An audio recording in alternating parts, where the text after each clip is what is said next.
Maria și Laura în spate, care stau în același homestay în care m-am cazat și eu.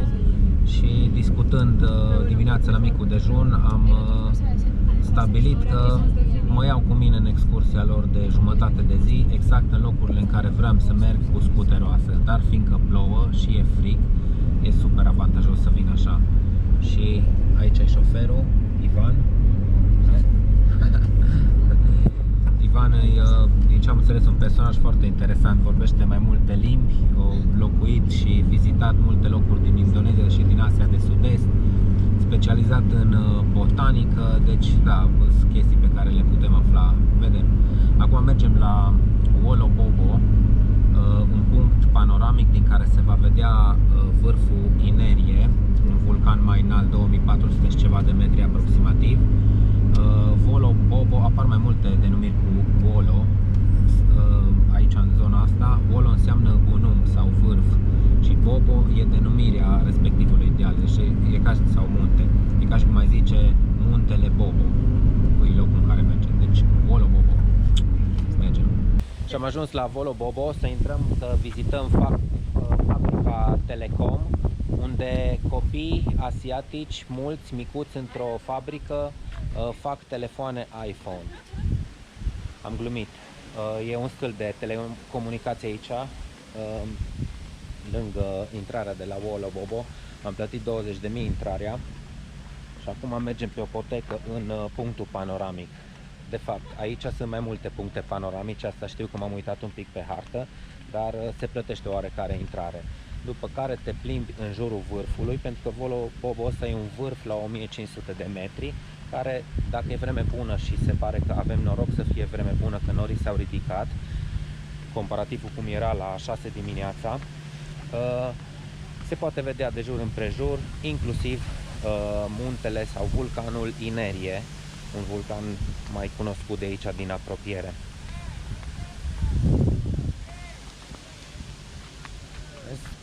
Copii de pe stâlpul Telecom ne salută, nu știu dacă se vede, dar acolo e un cetățean care striga, saluta că ne-au văzut. Bun, gata cu vorba, hai să vedem imagini de aici, să vă arăt niște imagini.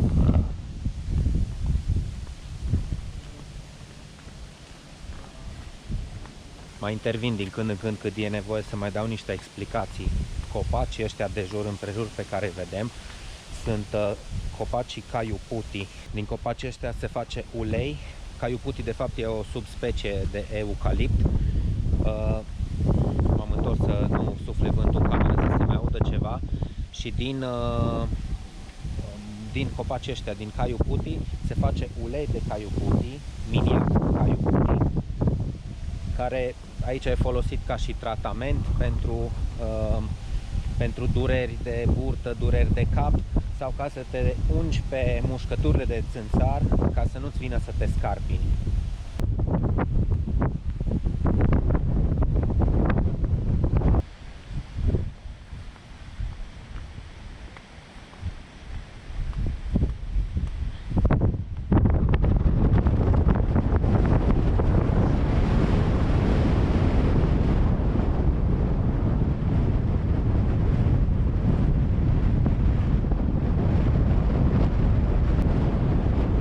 Suflă vântul foarte tare, deci de-aia stau așa jos. O să merg în câte un loc din ăsta de belvedere, câte o platformă de genul ăsta. Filmez de acolo și dacă e ceva mai intervin scurt, mă ascund pe undeva, mă pun la pământ să nu se audă cum suflă vântul în cameră, să se și audă ceva din ce vorbesc.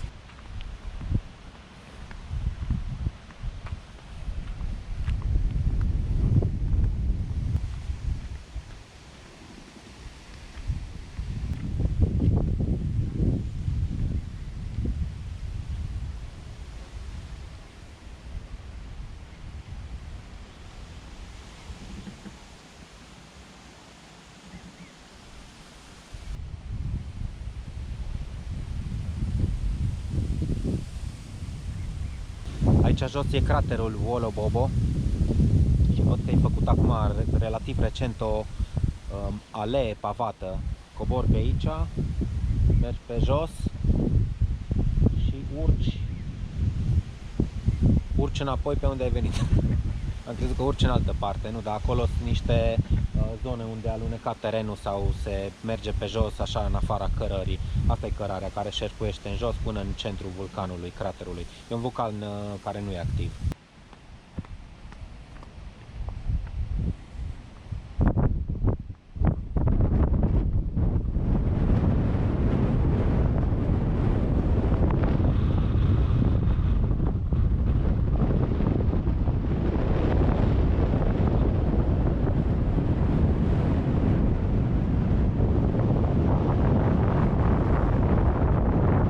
E spectaculos cum se vede de aici. Sunt mai multe platforme din astea din lemn. O să merg la toate să filmez câte un pic din fiecare.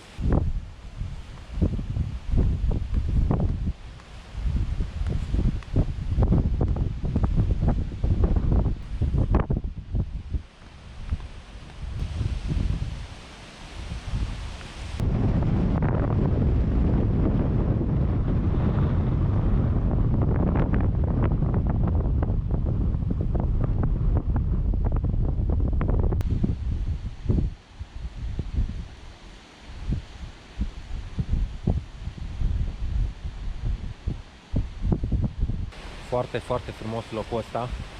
Acolo în depărtare se vede insula Molas, insulă pe care am văzut-o când am mers și când ne-am întors de la satul Wairebo. Și se vede inclusiv capătul extrem al insulei Flores, extrem vestic, înspre Komodo, foarte, foarte departe. Suflă vântul foarte tare, nu poți să stai mult timp aici, cel puțin acum, dar oricum am prins o fereastră foarte bună între ploi, ca să zic așa. Pentru că cred că dacă nu suflă vântul, plouă. Probabil în sezonul secetos, echivalentul lunilor de vară de la noi, e mai limpede, nu plouă așa mult, e mai senin, ar putea fi și soare, poate că e mai cald, nu știu, dar cel puțin acum e rece. Mi-am luat pe mine un maieu, bluză cu mânecă lungă, geaca asta, m-aș fi îmbrăcat și mai gros, dar nu mai am alte haine. Pantaloni lungi nu am, încălțăminte nu am, umblu în pantaloni scurți și în șlapi. Da, e rece. Oricum de aici, în restul excursiei, nu o să mai fie locuri de așa mare altitudine. Ne luăm adio de la copiii din fabrica Apple. Sau copilații.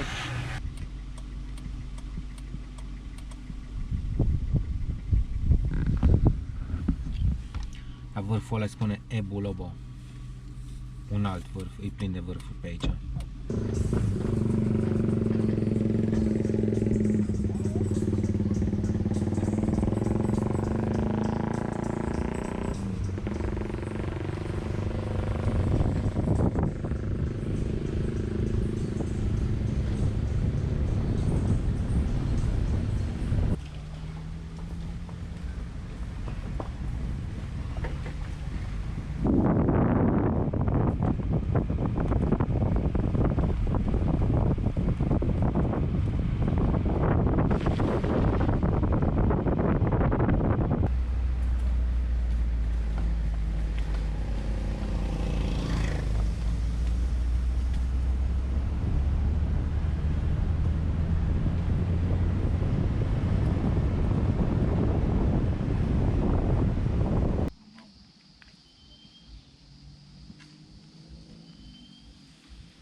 Am ajuns la Campus Desa Bambu Turetogo, adică campusul Turetogo. Este un fel de, conform ghidului, conform lui Ivan, un fel de universitate a bambusului.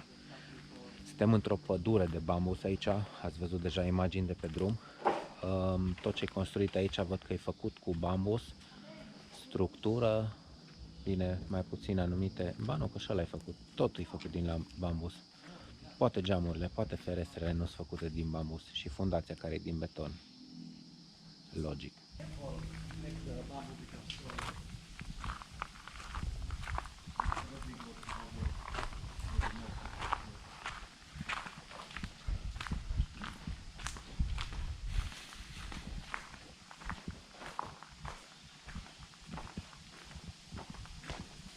new place. That's last year. Mhm. So the bamboo, after they cut the bamboo, they just bring here. They boil the bamboo. Okay. This the water inside. Yeah. Uh-huh. So the big bamboos, yeah, maybe I don't know how long. It's maybe 6 meters, maybe 6, 8 meters, or 10 meters. So they boil the bamboo, but the water they already mix with the borax. Borax. Yeah, borax. So make the bamboo keep stronger until between 20 until 25 years. Mhm. After the boil the bamboo, they was there. Yeah, yeah, they boil more or less 3 hours. 3 hours, and then they wash here. If here the bamboo, they must wash. After they wash, they must dry. So they dry here. After they wash, they dry, and then for starting, make something. Yeah. And also for the wall, like this, yeah. This for the wall. This they not they not boil, but they make steam here. Just the steam, They steam it. the Yeah. steamers here. Yeah. Cred că am pus și text, dar vă spun pe scurt, procesul constă în fierberea bambusului împreună în apă cu borax, apă boraxată, nu știu exact ce e, după care se spală în bazinul respectiv, abia după aia se folosește pentru construcții și așa mai departe. Și bucățile astea care sunt făcute sunt pentru placări de pereți sau pe post de pereți, cum e aici la clădirea asta, spre exemplu. Astea doar se fierb la abur, deci se face foc și stau în abur. Practic, procesul ăsta le conferă o rezistență suplimentară decât dacă ar folosi lemnul crud la construcție. Probabil că e ca un fel de lăcuire de la noi. This is the very difficult.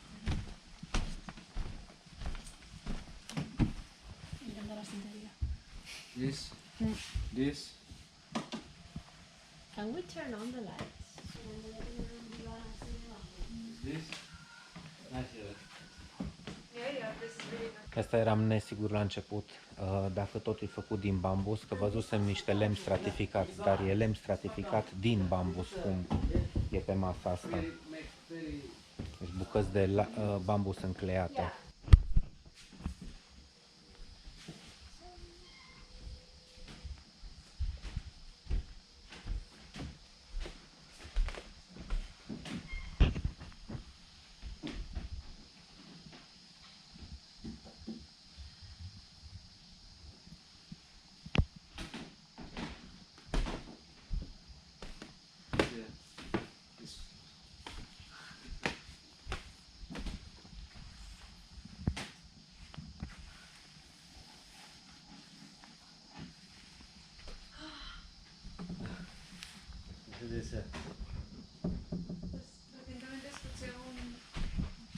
Wow!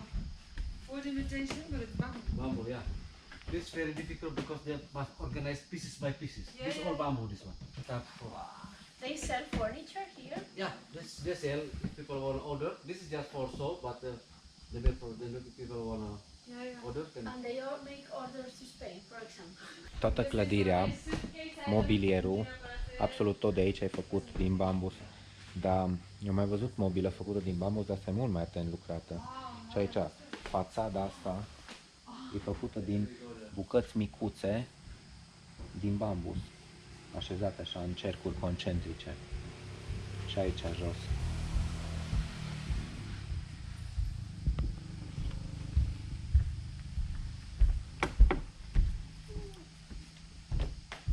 Yeah. This is what it is. Yes. Yes.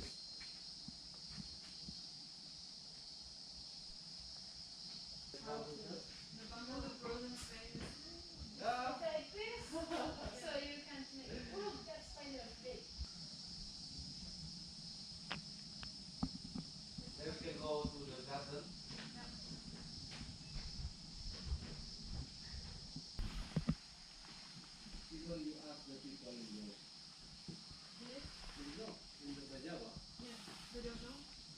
but they never came here. And also I discovered the waterfall. Am găsit ceva ce nu e bambus. Păienjeni ăștia.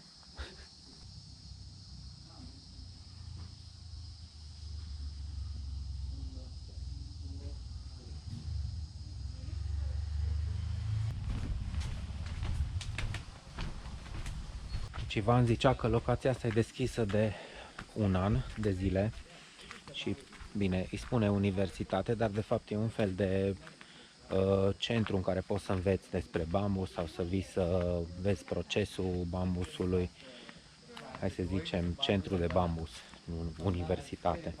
Cursuri încă nu fac, cursuri efective. If you want the house like this, it's also possible. I love it, but it's expensive in Spain because we don't have the material. If you want the house like this. I like this one brown. Yeah. And this is for balancing.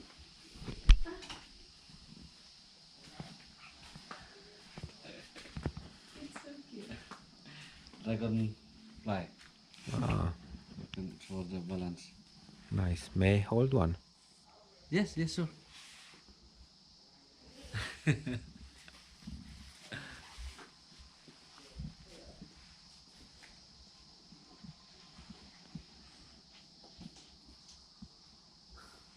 Ce tare, perfect echilibrată.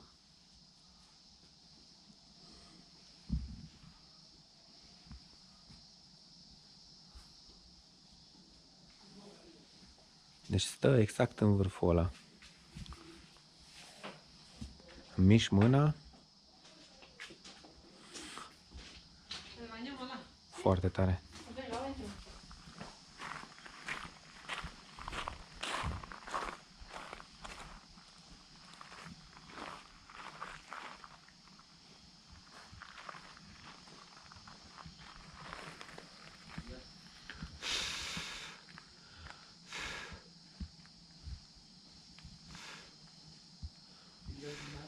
Foarte tare. Oricum mă mișc, dacă suflă vântul, tot stă sprijinită în punctul, în singurul punct, în vârful ăla, în cioc.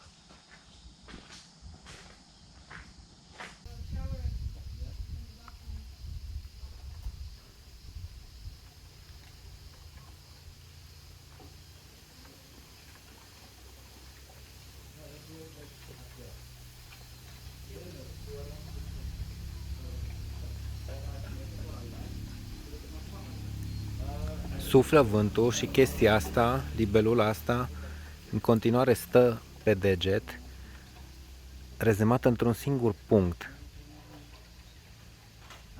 Îți fermecat de ea. Deci numai dacă faci mișcări foarte bruște, atunci riscă să cadă.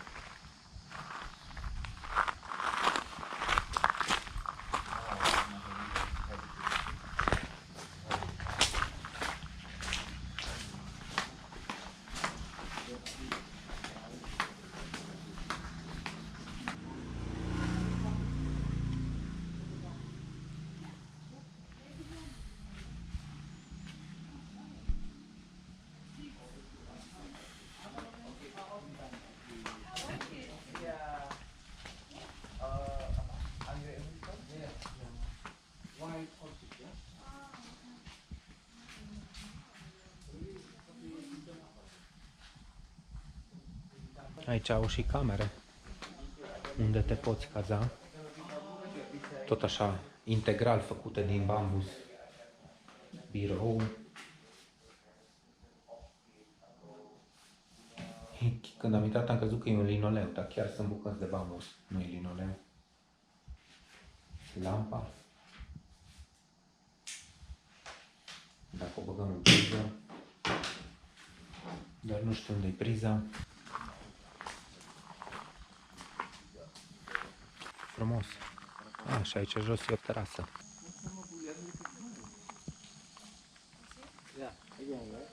Și acolo în spate, dincolo de bambus, se vede vârful Inerie, care domină oricum peisajul din zonă. Foarte drăguț. Casa asta e un model de casă făcut aici ca să arate oamenilor în felul în care ar putea să arate casa lor. Deci e construit aici, vine lumea, își alege modelul, intră înăuntru, văd cum sunt grinzile, deși ce n-am mai apucat să spun acolo e că și pereții și grinzile sunt făcute tot din bambus, din lemn de bambus stratificat, și că avantajul construcției cu bambus este că lemnul ăsta se poate recolta după 3 ani, deci copacii ăștia de aici, din pădure, din spate, au până în 3 ani. La 3 ani se recoltează și se poate folosi în construcție, adică intră în procesul acela de uscare, baie de borax, uscare și după aia se folosește în construcție.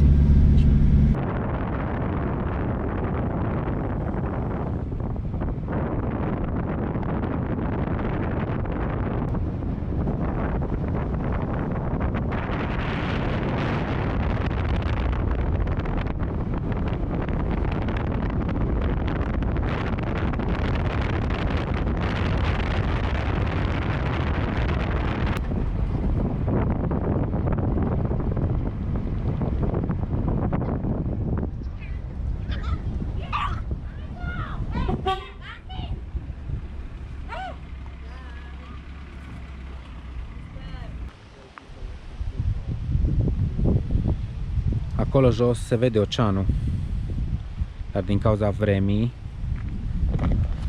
nu ne dăm seama că e oceanul în ce se vede filmat. Trebuie să mă credeți pe cuvânt că e oceanul. Cred că nu se vede. Intrăm la o cascadă care, nu mai știu cum i-a zis numele, care e aici în apropiere. De fapt, în valea asta sunt 3 cascade. Pe Google Maps apar alte 3 denumiri decât ce spunea Ivan mai devreme.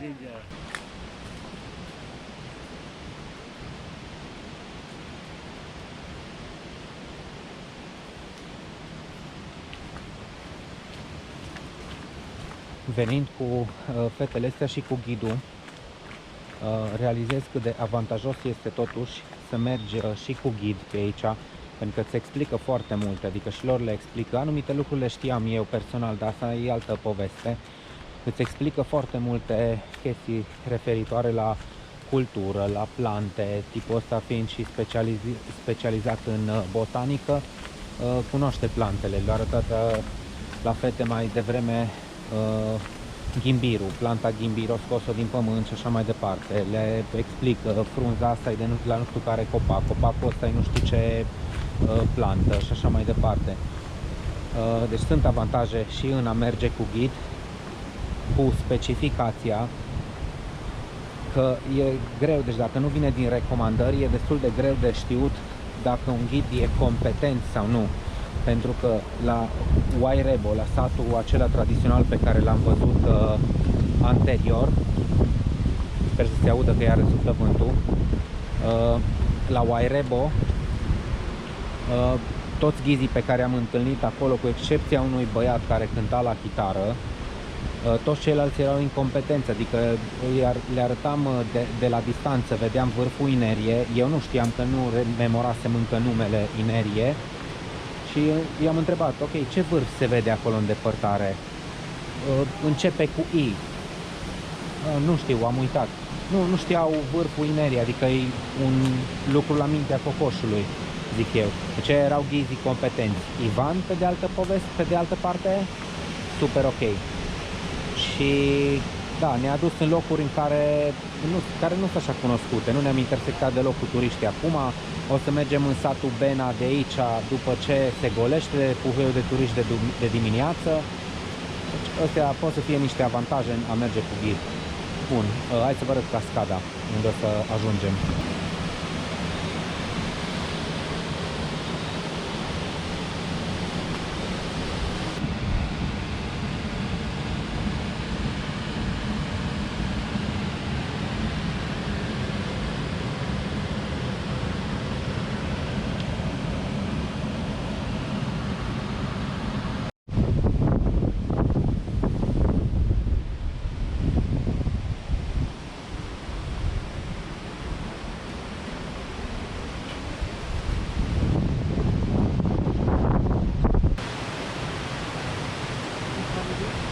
Panda Watu se numește cascada la care mergem, cealaltă era SOA, nu știu cum scria pe primul indicator roșu, aia pe care am filmat-o.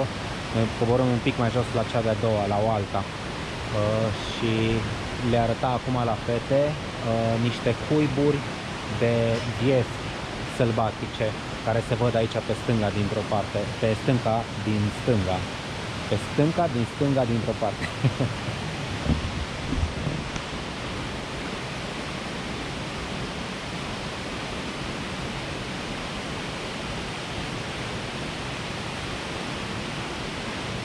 Cred că de fapt albine, nu viespi, din moment ce fac miere, deci albine sălbatice.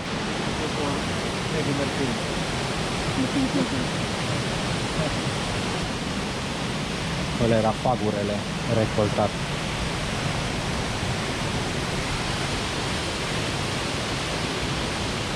Din păcate în cameră cred că nu se va vedea foarte bine.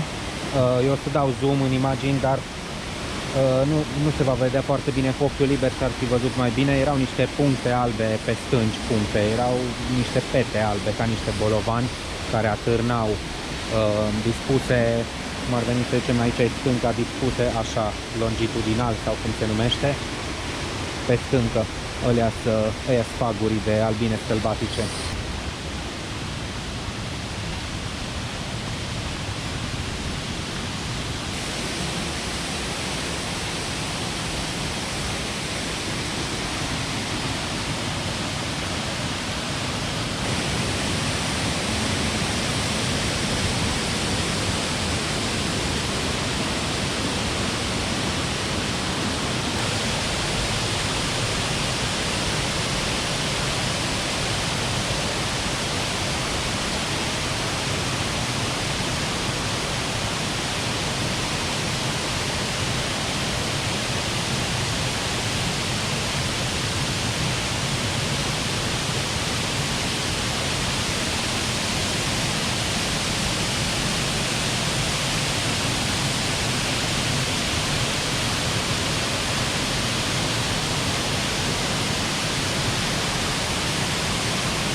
Și am văzut cascada Panda Watu.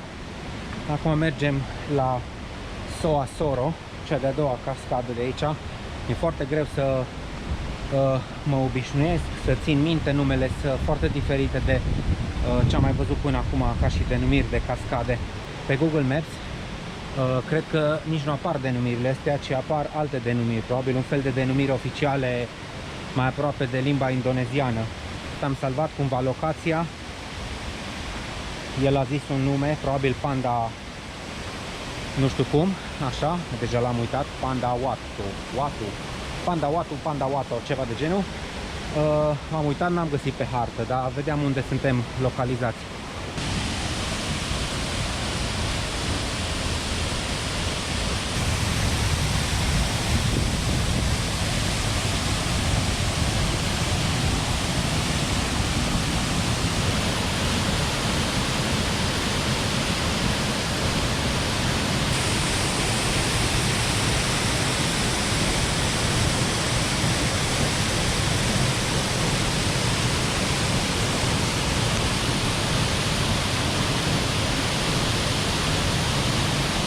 Și asta e frumoasă, dar mai mult mi-a plăcut prima, era mai spectaculoasă cu pseudopodețul acela din piatră și faptul că se desfășura în mai multe ramuri.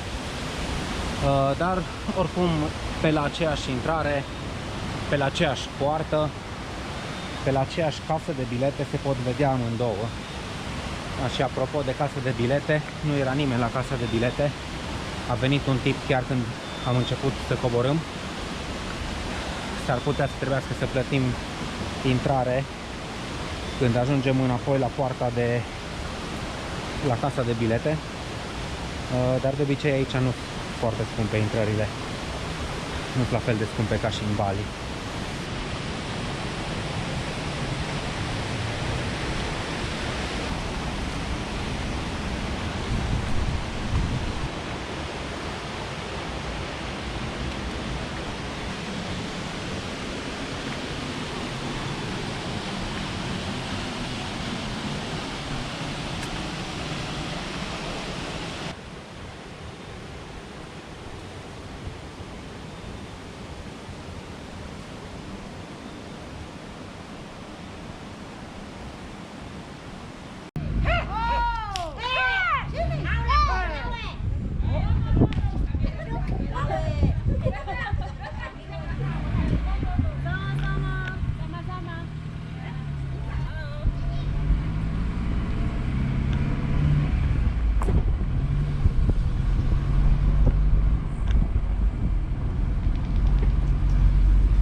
Suntem într-o zonă care poartă numele Manulalu, undeva în partea superioară a satelor Bena, Lubo, Garusina și alte sate din astea tradiționale care se pot vizita în zonă. Am venit aici că e un loc din care se vede foarte frumos toată valea din jos și inclusiv o panoramă mișto către vârful Inerie.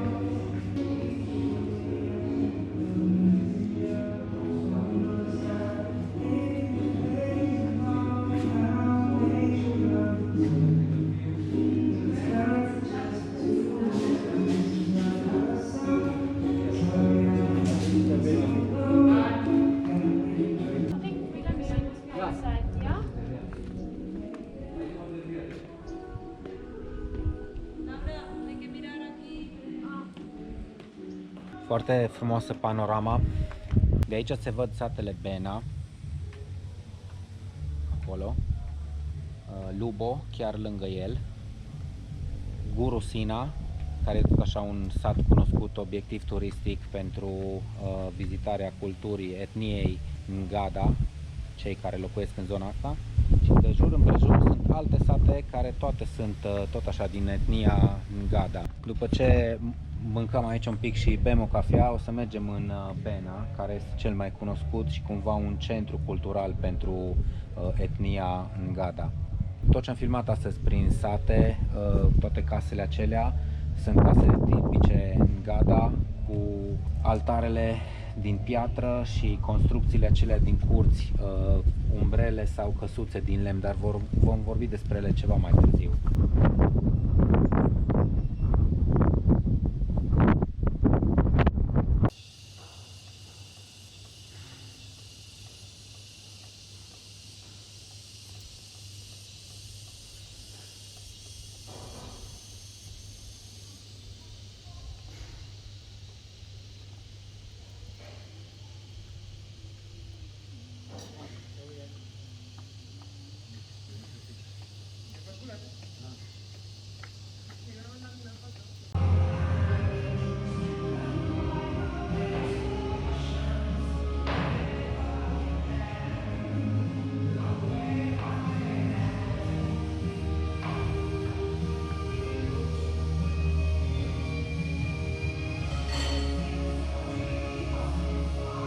Locul este foarte frumos, adică e interesant făcut, amenajat.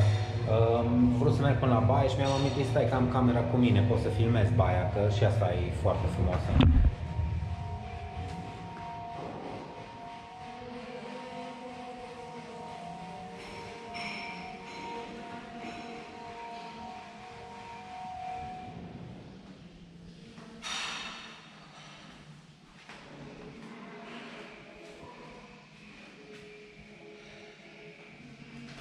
Și mai este un nivel de sus în care o să merg imediat, dar înainte să merg la baie.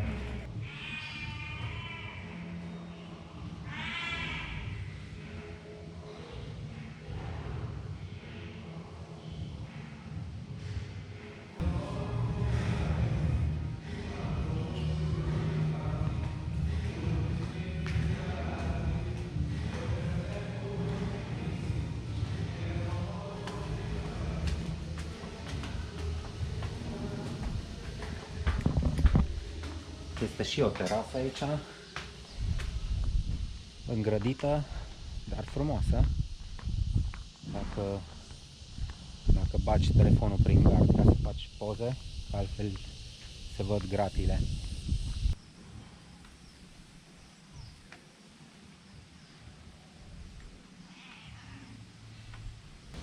Drăguță locație, dacă are vreo importanță, e a unui belgian. Tot felul de informații pe care le aflu și îi le spun și vouă. Dacă ajută pe cineva, mă bucur, dacă nu, îmi pare rău. Ați aflat niște informații inutile.